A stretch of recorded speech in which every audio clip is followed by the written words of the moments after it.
Hey everybody, it's Ben the Coin Geek at Old Pueblo Coin in Tucson, Arizona. Thanks for joining me today, where we have a special interview with Coach Joan Bonvicini, where she's going to talk to us a little bit about the journey and the transformation of women's college basketball in the era in which she coached, but also moving forward in the era that we're getting into. So pop some popcorn, sit down, and enjoy the conversation. So, let's talk specifically about program building then. And I got I'm gonna get the horse before the cart here a little bit because I remember watching Adia's teams grow.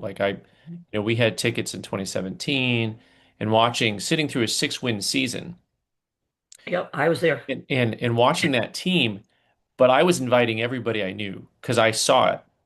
And I'm Right, hoping to see that same thing this year where it's like, okay, I have confidence in the coaching staff and what they're doing. And and you know, poor Sam Thomas was always guarding anyone from a 1 to a 5 as a freshman, right, but you just saw what was coming next. Nobody wanted to play that team. And right. even though we weren't winning, we had that nobody wants to play us because we're just going to be a thorn in their side kind of mentality. Um, so we'll see. So you've seen lots of programs grow over the years. You've built them yourself. 701 career wins, is that right? Yeah, I think so, something like that. Something A like lot. that. So, yeah. That's impressive. That's impressive. And so I want to talk to you about what it takes. Now, spoiler alert, I've already heard the answer to this, but what it takes to build a great program, Yeah. short version is Get great players. get great players, Yeah. which is Or get which is good. You have to have good players, but when you look at the teams, I don't care, men, women, whatever, go to the Final Four, and we're talking college. There is generally on every team, not just one really good player, but at least two really good players. Really, really good. And I think with Arizona, when Adia was there and they went to the championships, they had one great player. I mean, that was interesting. It was Ari carried that team, and she had good players around her. I think the next best player I would say on that team for Adia was Trinity Baptiste. Baptiste. Yeah, I would say she was the next best player, and then you had the player we talked about earlier, the post player. What's her name? Oh, Kate Kate Reese. Reese. Yeah. Yeah, and she had Sam Thomas. She had some good guards too, athletes, but most of the time, if you're going to get to that level, you need at least two. So in your time at Long Beach State, Mhm. what was it? What I'm curious about is just how different the game has changed over It's time. different, So but when I'll you tell were you what I building, did. Yeah, yeah, yeah, because I'm curious because I yeah. mean Long Beach State was not a big school relative to Tennessee and UConn, and Well, yet, UConn. So at that era, so we're talking. I'm going to date myself. Late 70s. okay, Okay, then into the 80s. Basketball was still very big, but it was the smaller schools. It was Louisiana Tech. Okay, it was Old Dominion. Tennessee was good. Um, Texas was good. Georgia was good. Long Beach was when after I got there as head coach, it was really good. Then USC with Cheryl Miller, the McGee twins. UCLA was very good. But it was a lot of smaller schools. So what happened is I played. So and this is how things happen. So I played at everyone because I'm from Connecticut, so they think I went to UConn. I did not go to UConn. Why? Because UConn was terrible. I mean, at that time we beat them by 50. I went to school, and this is so if you look it up, AIAW. There was no NCAA for women. NCAA did not want women. So women started their own association, AIAW, Association for Intercollegiate Athletics for Women. We had our own championship. That's how I played in college. I went to the first national championship and then played in three Final Four. So fast forward right out of college, moved to California. I was an assistant for 2 years at Cal Poly Pomona, um, and then at Long Beach State. And Long Beach, when I got there, was a okay program. Nothing great, hadn't been ranked. And my first year as assistant, we did pretty good. We were in the same conference with UCLA, USC, Stanford, San Diego State, all the Fullerton. We lost to UCLA in a regional final, and they went on and won the national championship. And then that year, I started recruiting. Why? And I'm an assistant. Why? Because I watched the guys do it. Who want just people showing up? So I Did they signed. did they have open tryouts? You Most did have schools? open tryouts, but really, I recruited. I mean, Yeah. I brought in 6 kids and got scholarships. Yeah. They all got scholarships. Not all of So them initially full rides, but we all put them on scholarship. were scholarships for women's basketball kind of an unknown then? Didn't exist? No, because Kind of of existed? Title IX, okay? Title IX started in 1972, and people think it's just because of sports. It was actually so that women had the same equality as men going to med school, law school. It was for education. And in that premise in education, because schools get money from the government, that sports came under that heading, and that's how now it became equal for women. It never has been completely equal, but that's how scholarships. So yes, there were scholarships, but at that time you were allowed to give partials. Right. So let's say we gave half a ride. We had full rides, but I signed 6, and that next year, my second year there, we went and ended up being ranked probably 22, 23. But the head coach, and I knew this going in, was thinking of retiring. And her name was Fran Shasma. And Fran was a good coach. But anyway, I get hired at 25 years old. And so my second year, I'm recruiting for the next year, even though I hadn't been officially named the head coach. And so I heard about this player from East Chicago, Indiana, and heard a lot of people didn't know about her, but she was really good. So this is what I did, and this is how I got players. I called the head coach at East Chicago, and I said, "What are you doing for lunch next Wednesday?" And she said, "Well, I'm going to lunch." I said, "Do you mind if I join you? I'm interested in talking to you about your player, Latanya Pollard." And so I went out there, and this coach's name, I mean, I remember a lot of this stuff because we became very close. Bobby DeKemper, and watched the player, Latanya Pollard, by far the best guard I'd ever seen. She could play now and be a top 5 player. I mean, she was that good. Latanya was 5'11", a 2 guard. So she's going in, she was in her senior year, had already won a state title for Indiana. So long story short, they won another state title. She was Indiana Player of the Year, MVP of the Indiana Kentucky game, first team All-American. And so the big team, a big thing back there was USA Basketball. They had this thing called the Olympic Festival for young kids.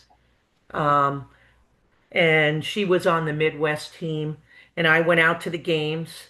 I mean, a lot of great players have played on these teams. Michael Jordan, Patrick Ewing. Anyway, she was MVP. So I knew this kid was good. So we went from being a very good team my first year, before I ever coached again a game, we were top 10.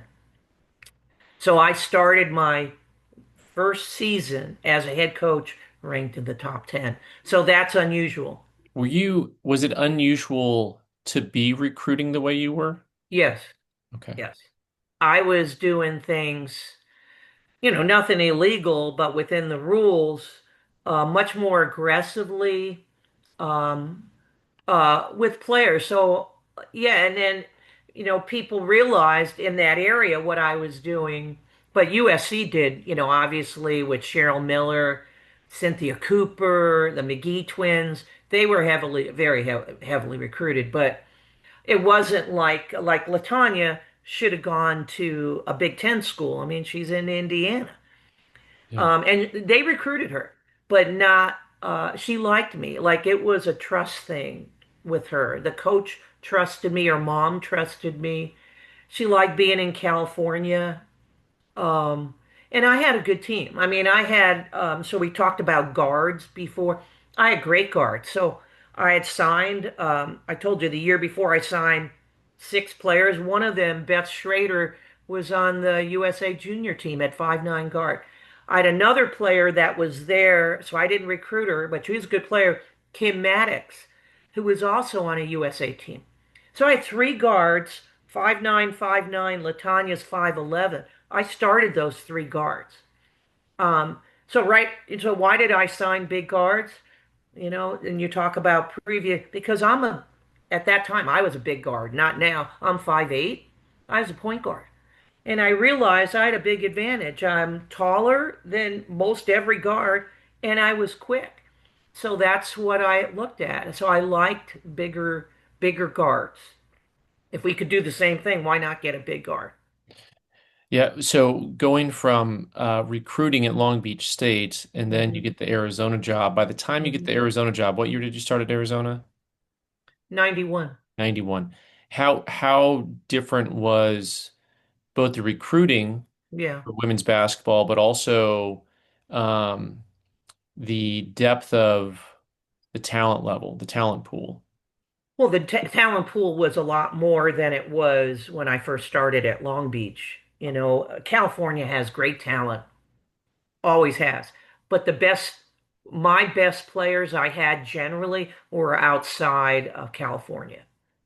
Um, the reason I left, you know, there was a lot of people questioning because I had great teams. I mean, I think in 12 years at Long Beach, and so we'll transition into Arizona, but I think we were ranked top 10 every week for 12 years, or pretty close. And I'd gone to the playoffs every year, two Final Fours. I mean, I had Olympians, All-Americans, and I was coach of the year for the country. So why did I leave? So I was in the same conference my first 6 years with USC, UCLA, Stanford, and the Arizona schools, Arizona, Arizona State. And we would go over and play. And I would always talk about when we went to Arizona, I called it the resort trip because I did. And I'm a pretty good motivator, and that's what I told the players. I said, I'll put you up. We're going to stay at a great hotel, but I want you to beat the heck out of both of these teams. That's our thing. We're going to beat them bad, come back, and Arizona State was pretty good a couple times. They were pretty good. Arizona never had a good team, never did.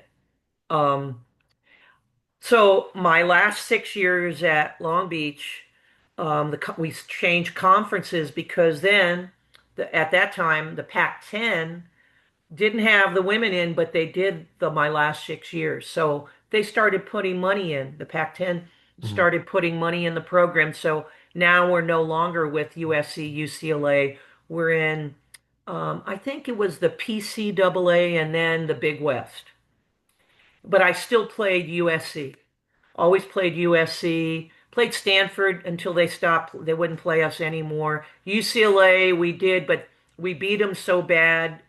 1 year at home by 53, they refused to play me anymore. But USC always played. So I'm telling you this because we had really good teams. So I was involved, very, very high level recruiting, very high level. And so I didn't always get them, but I was involved with best players in the country. So I'm going to tell you a player I recruited and committed to me, but ended up not coming. And that was Lisa Leslie. So pretty good player. So Lisa Leslie, I've known since she was in eighth grade. And Lisa always came to my camps, watched her play a lot, an awful lot. Went to a lot of games. Her high school coach, a very good friend of mine. So long story short, I recruited Lisa. She was recruited by everyone. Came down to Notre Dame, USC, and Long Beach. And then it was USC and Long Beach. She committed to me on a Sunday. On Tuesday, things changed, and she ended up going to USC. So that was my last year at Long Beach. So it wasn't like I was looking to leave. but and also there were some outside things going on that wanted So me to leave. had the oh, this could have been very specific to Long Yeah, Beach, but had the overall everything in the system around women's change basketball it. changed so much Yeah, that whereas you were able to do what you were doing at Long Beach State, but now did right. you feel I can take a job in a different conference because that's going to matter for my future being in a Yeah. different conference? Was that kind of the key move Well, what was in the landscape? happening, Ben? I mean, I think I'm a pretty good recruiter. So kids that I was recruiting and they liked me ended up going to USC, UCLA, to bigger schools because of the name of the school and the conference, even though we would beat them all the time. Yeah. They and so it was frustrating. But then when Lisa changed her mind, which we won't get into, that was sort of the straw that broke the camel's back. Yeah. And it wasn't like I mean, I had offers to other positions, and with Arizona specifically, how that happened, my former athletic director at Long Beach State, John Kasser, worked for said Dempsey in Houston. And I was out at that time, we were allowed to scout in person, and he saw me in December and at Santa Barbara. I was scouting UC Santa Barbara, and he came up to me and he said, and we had just played Arizona at a home game at Long Beach State and beat them, I don't know, 30 plus. And he said to me, Joan, Arizona is going to make a change, and they're very interested in you and talking with you. And he said, are you interested? And I said, I'm interested, but I don't want to talk now. I said, call me after my season's over. And so season goes on. We make to the NCAA's. We lose in a regional game on let's say a Monday or Sunday. And I do something I never do until the season's over because I like playing golf. I played golf the day I got back and played like 9 holes. And I get to the office and there's a message. And at that time with my secretary, Joan, you have a call. You need to call Rocky LaRose back. I thought it was like a mafia person. Like, who the heck Rocky LaRose. And anyway, now I know Rocky LaRose, Arizona, and her name. When you think of Rocky, you don't. She's not like that, but She's they, Arizona Mafia, which is yeah, resort she's style not any mafia. mafia. So I'd had met said Dempsey before at NCAA things, and I had met Lute Olson and his wife Bobby because I was a Nike person, and we did vacations. Anyway, so with all the coaches, and I got to know a lot of coaches and Lute. So I really thought to Ben, I was going to turn things around right away. Looking back, there's things I would have done differently. Although the rules, like compared to now and then, I would have done some things differently and would have been faster. But it is what it is. Yeah. So it's all about players. It's And players. Yeah, you had him at Long Beach State. It was harder to get him in Arizona than you thought. it was. You I was get involved with some high level players right away. Um, I'll give you one, Katie. Oh my God. She was the number one player in the country. She ended up going to Ohio State. Anyway, I was the first person in her house, Katie, and she was number one player in the country from Ohio. Um, and they just didn't want to make because they weren't sure yet that Arizona was going to make. They liked me. They weren't sure that Arizona was the right place for them yet. So I was involved in some very high player, really good players, but not enough to make that commitment. And so looking back, two things I would have done differently. Number one, so you had to sit out a year on a transfer versus now you can just transfer. I didn't allow any of the players from Long Beach to follow me. I mm, didn't because they were already upset I left. Looking back, I should have allowed brought the every whole team with you. yeah, I mean, they really wanted to leave, and honestly, looking back now, their careers weren't even close to what they were with me. Yeah. So I would have done that differently, and but and that would have helped a lot. But So that, and then also I was, as I said, I was involved in some really high level kids at Arizona right away. I would have done what I did later with the Diaz class. I had really great, hardworking players, but they were like three-star players. They weren't five-star players, and I had a lot of them. And so that's how we got better later on because I had kids sort of like what Becky has now. No one who stands out but ends up being, as a team collectively, very good. Yeah. Well, that's, that team concept is what you always think sports is about, and clearly it is. And at the same time, it's clear that you've got to have at a high level, Yeah. you've got to have high level players. So, Well, Adia was the first one for mhm, me. I mean, and I saw something in Adia before she saw it in herself. I saw it right away. I mean, so this is general, but I think it's really true. Like I like players, even now, I always ask them what they averaged in high school. And so like honestly, I wouldn't recruit kids generally unless they were in 18, 19 plus points a game. Well, why? Because generally when you come to college, it's going to be less than that. I want someone who's going to be a big scorer or potentially and has that scorer's mentality, which I think is really important to have. yeah. Um, but nowadays, a lot of kids are averaging 12, 13 points a game. Well, I mean, and this is a pretty bold statement. It doesn't impress me a lot, to be Yeah. when I'm recruiting, because I'm looking for someone who's going to go out and do something really big. Did you ever recruit any kids that you felt were like late bloomers, so to speak, where you saw Yeah. them?